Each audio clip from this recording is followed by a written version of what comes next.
দিল্লিতে জোটের সম্ভাবনা নিয়ে আলোচনার জন্য ছুটে গেলেও প্রত্যাশিত সাড়া মেলেনি বিজেপির পক্ষ থেকে।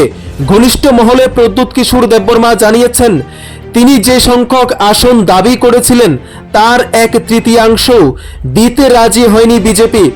দিল্লি সূত্রে আরও খবর, এই পরিস্থিতিতে তিপ্রামথা ও বিজেপির মধ্যে জোট গঠনের সম্ভাবনা ক্রমশ ক্ষীণ হয়ে আসছে।